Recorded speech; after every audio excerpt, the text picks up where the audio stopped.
And they're off, although in no great haste, with My Boy Beastie dropped right out at the back of the field, and Glenmuick in the pink and Cristal d'Estravael, the hooped sleeves and cap, the leading pair on a steady approach. The first, tracked by short price favourite Baron Noir in the slipstream of the leading pair, the white cap for Tom Bellamy. Loaded and Locked in a check jacket is in the leading cluster as well as they rise for the first time. And My Boy Beastie last a touchdown with just in front of him a couple of the stablemates, Wannabe and Thorgath in the sheepskin nosebands, and Yummy in the blue and grey. One of the skeleton runners is in the back group of 4. Good 10 or 12 lengths, maybe a shade more first to last, as Cristal d'Estravael and Glenmuick lead him with a circuit to cover in the Tattersalls Cheltenham supporting Breeders' Day maiden hurdle. Baron Noir close up in third, racing keenly, a couple of lengths away to Loaded and Locked.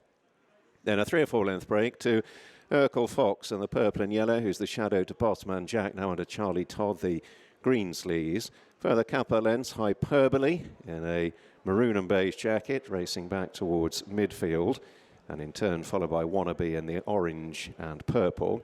Then Ask a Saint, the black and red, alongside Geordie Bay, the red and grey, followed by Yummy and Thorgath in a green and white jacket, and My Boy Beastie last of the 13, as Cristal d'Estravael leads Glenmuick and Baron Noir out over the third. And if anything, there's a greater distance now between first and last than there was about a quarter of a mile ago, as Cristal d'Estravael leads them on the incline to Glenmuick at the leaders' quarters and Baron Noir down at the running rail a half length away in third. 4 lengths then to Loaded and Locked.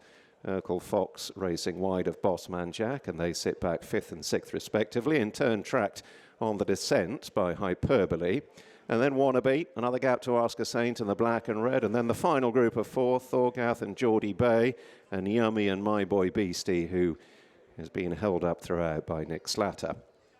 Flattening out at the foot of the descent and about to move through halfway. And it's Cristal d'Estravael and Paul O'Brien giving a lead to Baron Noir, Tom Bellamy the rail, and Glenmuick and David Bass alongside in the pink colours.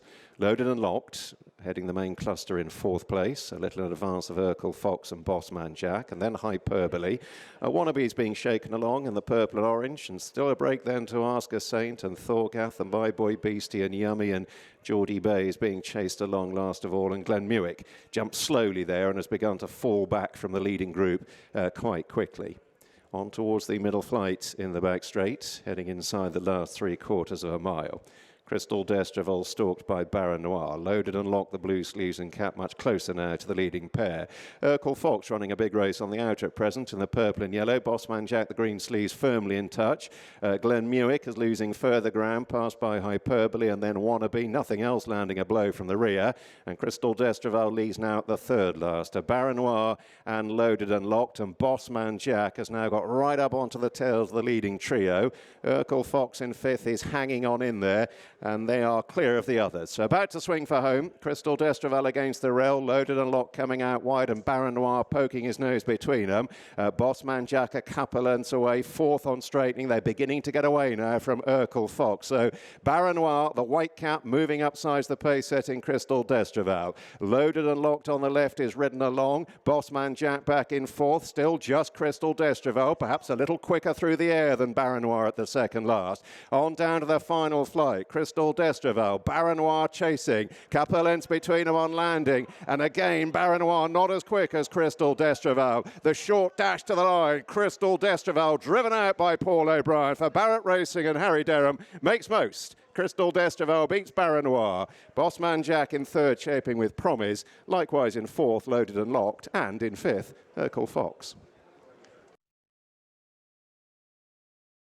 Harry Derham joins me now after Cristal d'Estravael makes a winning rules debut and a winning debut of the hurdles as well. Harry, very well done. I think that was a hot race. He looks a decent prospect.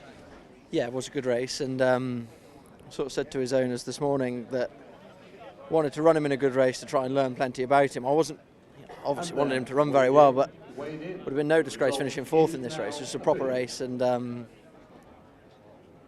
obviously I spent a lot of money on him because I absolutely adored him in March. And 400 grand, was he? It was, yeah. And but I've adored him since. He just does everything right. Rebecca, who led him up today, rides him every day. You never really notice him. He just goes through the motions, but every time you ask him something, he just comes alive. He's a very exciting horse.